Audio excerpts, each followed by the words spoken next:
Boa noite, telespectadores. No programa de hoje voltamos a falar sobre os rins, as doenças renais e como podemos preveni-las ou mesmo tratar quando elas já estão instaladas. E para falar sobre o assunto, convidamos novamente o Dr. Lucas Luz, que é médico nefrologista, que estará aqui trazendo, todas essas informações. Tudo bem, Dr. Lucas? Tudo bem, Eliane, fico muito feliz por essa janela de oportunidade para falar sobre um tema que para nós é muito importante, que é a saúde do rim, né? A saúde do rim que muitas vezes ela é acometida, assim como a senhora falou, de uma forma silenciosa e muitas vezes o paciente já chega bastante grave e falar sobre isso assim para um público maior é sempre interessante para as pessoas terem um pouco de consciência sobre esse problema também. Bem, doutor Lucas, quem não é da área, não é? Mesmo os pacientes, quando chegam no médico e ouvem assim, a sua creatinina está elevada, não é? O que é isto e qual é a importância de se dosar a creatinina e outros exames que podem detectar possíveis lesões, doenças renais ou que elas estejam se instalando, né? Olha, doutora Eliane, é muito boa essa pergunta, porque não é todos os dias que a gente tem a oportunidade de falar sobre creatinina, e creatinina é um exame, então, o creatinina é um produto do metabolismo muscular que vai sair pelos rins, né? É praticamente só o rim que consegue, vamos dizer assim, espolhar, se livrar dessa substância que é produzida. Então, quando a creatinina se eleva, isso significa para nós que os rins não estão funcionando, né? Então, toda pessoa deveria ter pelo menos uma vez na vida a sua creatinina medida, talvez uma vez a cada alguns anos, né? Essa é a forma de a gente ver que os pacientes eles possam estar evoluindo para algum grau de disfunção renal. É um exame extremamente barato que ele está disponível no Sistema Único de Saúde, amplamente disponível, aí qualquer laboratório praticamente tem. E ele é um exame de sangue muito simples, que pode ser coletado. Esse exame não precisa nem de jejum. Então, esse é um exame que a população deveria saber, assim como ela sabe, olha, o meu colesterol é alto, o meu colesterol ruim, o LDL está 140, eu preciso comer menos gordura. Uma creatinina alta mata mais do que um colesterol alto. Pois então, né? A gente não tem essa informação. Todo mundo pensa no colesterol, famigerado colesterol alto, assusta, né? Mas a creatinina, né? O que é isso? Mas, doutor Lucas, não necessariamente o rim por si só adoece assim, não é? Geralmente tem outros órgãos que também podem estar funcionando mal ou por causa do rim, ou o rim estar funcionando mal por causa desses outros órgãos. Então, que órgãos, que outras doenças poderiam fazer o rim não funcionar? Essa pergunta também é uma pergunta que o telespectador deve ter em mente, né? As doenças no rim, que acontecem no rim, elas podem ser doenças que a gente chama de primárias, que são doenças propriamente do rim, ou então o rim pode ser acometido de forma secundária, a uma pressão alta durante muito tempo, ou então a diabetes. No Brasil e no mundo, as duas principais causas de doença renal crônica, de paciente ter o rim enfermo de forma crônica, vão ser a diabetes e a pressão alta. Então, se não cuidar bem do açúcar no sangue também, isso pode culminar depois no longo prazo, no médio prazo, em doença renal. Por que isso é importante? Porque a pessoa que sabe que é diabética já há 5 a 10 anos, ela precisa também ser avaliada no rim, assim como ela também precisa ser avaliada em relação à sua visão, por exemplo. Olha, a visão e outros órgãos, né, também aí que estão todos interligados, digamos assim, né? Bom, e as doenças primárias do rim? Né? O que são elas? Elas acontecem em que faixas etárias? Quando é que a gente deve se preocupar em talvez fazer algum exame além da creatinina, né, para detectar alguma outra doença? E quais são essas outras doenças? As doenças do rim, elas são uma gama muito ampla de doenças. A gente tem com certeza mais de 200, 300, talvez até milhares de doenças renais, e elas se apresentam de formas muito heterogêneas. Mas tem algumas coisas, alguns red flags, algumas bandeiras vermelhas que nos chamam um pouco mais de atenção. Quando tem bastante gente, uma história familiar positiva, por exemplo, olha, o meu tio precisou de hemodiálise, eu tenho outro tio que foi transplantado, a minha mãe tem problema renal. Talvez isso seja uma doença familiar. E aí dentro das doenças familiares nós temos várias doenças. Nós temos hematúrias, que são doenças que perdem sangue pela urina. Nós temos doenças císticas, que o rim acaba por fazer grandes bolhas, que são cistos e que acabam comprometendo também a doença renal. E depois a gente vai ter doenças que são doenças adquiridas. Essas doenças adquiridas, elas podem ser notadas por algumas alterações, a pressão arterial alta é uma delas, e depois também a presença de proteína no xixi. A presença de proteína no xixi, ela pode ser identificada também por um exame simples, só que ao invés de um exame de sangue, dessa vez um exame de urina. E um dos indicativos é quando tem muita espuma no xixi. O paciente chega no consultório e ele acaba falando assim, olha doutor, está me chamando muito a atenção, de alguns tempos para cá, o meu xixi está com muita espuma, o que será que pode ser isso aí? E aí a gente faz a pesquisa da proteína no xixi e acaba descobrindo essas doenças que são doenças primárias. Bem, e quando o xixi está escuro, né? Às vezes eles dizem, meu xixi está com uma cor muito feia, escuro. A gente pergunta, escuro como? Está mais amarelo, mais marrom, mais que, né? Então, às vezes dizem, né? Tá um amarelo muito forte ou está bem escuro mesmo. Isso pode ser indicativo de quais doenças, por exemplo? E essa pergunta também é muito interessante. A análise do xixi, ela é descrita desde a Grécia Antiga. Hipócrates fez as primeiras descrições. E nós sabemos que olhar a urina por si só já nos traz muitos elementos, né? Uma urina mais concentrada, com um amarelo mais escuro, a princípio, numa pessoa saudável, nos dá uma ideia de uma urina concentrada. Então, isso está nos contando, de uma certa forma, que essa pessoa precisa tomar um pouco mais de água. Assim como uma urina muito clara, muito translúcida, uma urina praticamente transparente, nos leva a crer que é uma urina um pouco mais diluída, que é uma pessoa bem hidratada, né? E aí depois, é claro, uma urina mais avermelhada é uma urina que pode ter sangue. Quando a urina começa a ficar muito pouco translúcida, já começa a ideia de que tem alguma outra substância ali, né? Tem urina que é um pouco mais branca, isso dá uma ideia de que tem pus na urina, a gente chama de piúria. Isso pode ser indicativo até de uma infecção. Então, olhar para o xixi, a análise, todos os dias ali, ela pode ajudar, porque se a urina ela muda de aspecto, isso pode ser, sim, um dado clínico relevante que pode ser levado em consideração por uma investigação de uma doença do rim.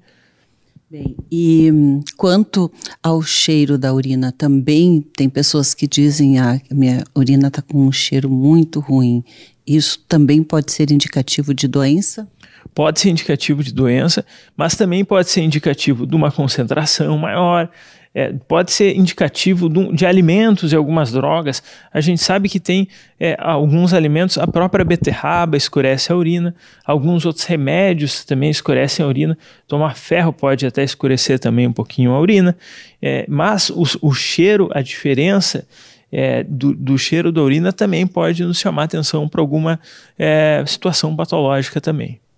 Tá certo. Bom, nós estamos só começando aí, gente, porque tem muitas mais perguntas aí, né, a fazer, mas vamos fazendo um breve intervalo e já voltamos com você aqui no nosso Viver Bem. Viver Bem.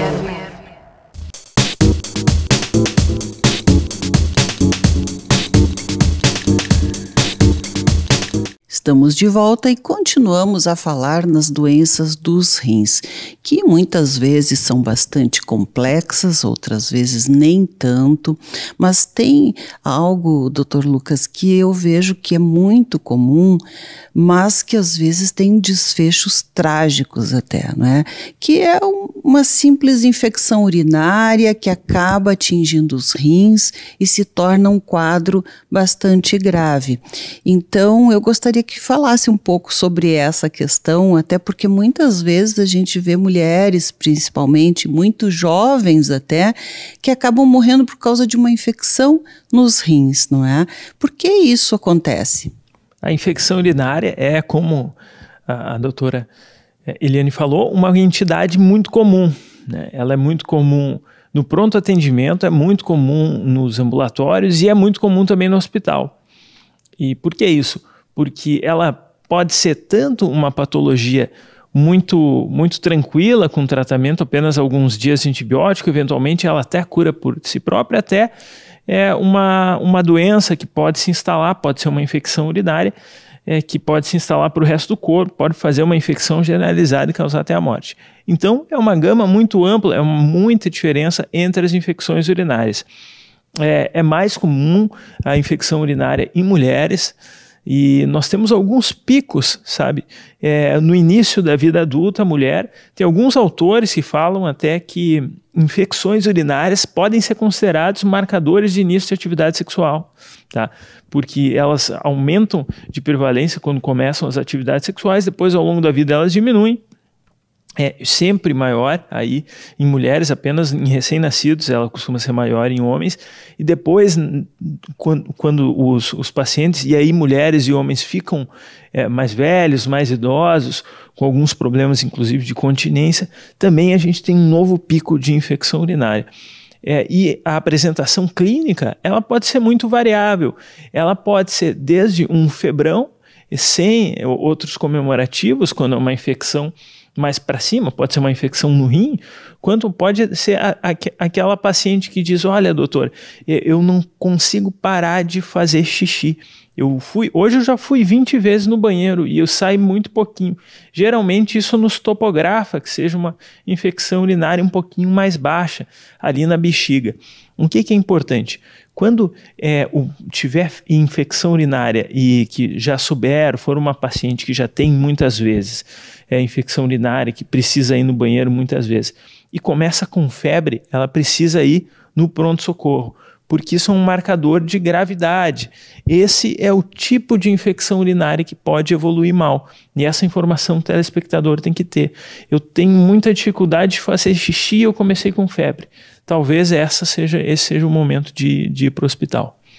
E são bactérias muito graves ou por ser no rim são infecções mais graves? Não sei se entendeste, né? O rim é um órgão mais frágil, mais sensível às infecções, ou quando acontecem desfechos ruins porque, né, as bactérias eram bactérias muito resistentes a antibióticos? A infecção no rim, ela é mais grave que a infecção na bexiga, né? A infecção na bexiga é uma infecção que a gente chama de infecção do trato urinário baixo, e a do rim a gente pode chamar de complicada. A infecção no rim, isso acontece porque no rim passa também muito mais sangue do que na bexiga, e o sangue pode levar essa bactéria ali do rim para toda a circulação. Depois pode ser uma bactéria que circula no coração, circula no pulmão e causa uma reação inflamatória muito mais grave, né? As infecções que são no rim e são infecções hospitalares são infecções que podem ser e acontecem com muita frequência com germes multiresistentes. As infecções que nós chamamos de comunitárias são infecções que são adquiridas na comunidade. Essas infecções costumam ser infecções urinárias simples e de bexiga, e os germes multiresistentes eles são menos comuns, elas costumam responder a um tratamento com um antibiótico um pouco mais simples. Bem, doutor Lucas, outra pergunta, né? Pessoas que nascem com um rim só, ou os doadores que ficam com um só rim, né? Quais são os principais cuidados ou por outro lado também, não é? Esse rim, ele supre, né, a demanda necessária de filtrar o sangue como se fossem 2 rins. Como é que é isso? Essa pergunta é muito boa, né? A pessoa pode viver com um rim só, né? Isso acontece com muitas pessoas. Quando nós fizemos um transplante renal, inclusive, a gente vai transplantar um rim, né? Se é um transplante entre vivos, que a gente chama, por exemplo, um pai doando um rim, um ato de amor aí para um filho, esse pai ele consegue ter suas funções de uma forma adequada apenas com um rim, e a pessoa que recebe o rim também consegue viver com um rim. É claro que essa reserva renal ela acaba sendo diminuída. Um outro gancho que tu me deu foi para falar sobre as más formações renais, que também não são incomuns. Não é incomum a pessoa aos 20, 30, 40 anos fazer lá um ultrassom de abdômen e constatar que não tem um rim ou tem um rim muito menor do que o outro. Isso a gente costuma chamar de malformações congênitas. Essas malformações congênitas, elas podem ser esporádicas, mas também podem ser de desordens familiares. Uma coisa que é interessante é um avanço da medicina, né? Hoje em dia existem painéis que não são disponibilizados pelo Sistema Único de Saúde, mas tem alguns painéis genéticos. Por exemplo, olha, eu só nasci com um rim, eu tenho medo que o meu filho nasça com um rim só também. Existem alguns painéis que já têm a capacidade de nos dizer, olha, realmente tu tens uma mutação aí em algum gene específico e tu carrega contigo uma probabilidade maior de ter uma prole com doenças que são essas doenças aí genéticas, são malformações congênitas. Olha só, né? Quanta coisa. Mas, doutor Lucas, um momento assim que a pessoa teve que ir para hemodiálise, né? Ela vai ter que fazer sempre hemodiálise ou ela tem chance de não precisar mais da hemodiálise? Bom, a hemodiálise ela funciona como um suporte renal artificial, que a gente chama. Funciona de uma certa maneira, como um rim artificial. Ela supre a demanda de um rim que não está funcionando. Então, tem causas de insuficiência renal, que são causas geralmente agudas, que a gente chama as injúrias renais agudas, que são as insuficiências renais que acontecem de uma forma mais súbita, e elas podem ser reversíveis, né? Olha, eu tomei algum remédio que fez mal para o meu rim e eu tive que precisar dialisar. Essa pessoa tem uma alta probabilidade de ter um rim que consiga cicatrizar e consiga se regenerar de modo a sair da hemodiálise. Em compensação, alguns pacientes com diabetes de longo prazo, 30 anos, 40 anos de diabetes, esses pacientes eles acabam perdendo o rim aos poucos e não é um rim que consegue se regenerar de uma forma adequada. E esses pacientes, sim, são pacientes que terminam dialíticos com doença renal crônica que a gente chama em estadio terminal. E aí elas ficam dependentes de uma terapia renal substitutiva, que é a diálise, geralmente 3 vezes por semana. Mas ainda assim, né, em sendo uma notícia ruim, também é uma notícia boa, porque se fosse o pulmão que não funciona, não teria muita solução, né? Um coração não teria solução, o cérebro não teria solução, mas o rim, nós temos uma máquina hoje que é um avanço de tecnologia que a pessoa indo 3 vezes por semana ali consegue, de uma certa forma, seguir aí vivendo até com qualidade. Quanto tempo leva, não é, na hemodiálise para que essa máquina, digamos, filtre o sangue e faça toda essa depuração que o rim teria que estar fazendo? Em média, os pacientes costumam dialisar cerca de 4 horas, 3 vezes por semana. Isso é muito variável. Às vezes a pessoa tem uma função residual, ela ainda urina um pouco e ela não precisa ficar todo esse tempo. Tem alguns outros pacientes que eles têm um volume corporal muito grande, são pacientes muito grandes e esses às vezes precisam de um dia a mais. Então, isso varia entre 2 e 4 dias. Existe hemodiálise diária, mas são casos menos comuns aí na prática clínica. E como estão os transplantes renais? Têm sido frequentes? Tem doadores? Faltam? Tem muita gente na fila, ainda está demorado, né? Como se diz? Aproveitando a deixa, né? Seja doador de órgãos, quem doa órgãos doa vida. Isso no Brasil, a legislação ela é taxativa que ou a pessoa se identifica antes ou então os familiares eles entram num consenso. Se discutiu fazer uma legislação diferente em que se a pessoa morresse a priori ela seria doadora, mas hoje a pessoa precisa de doar.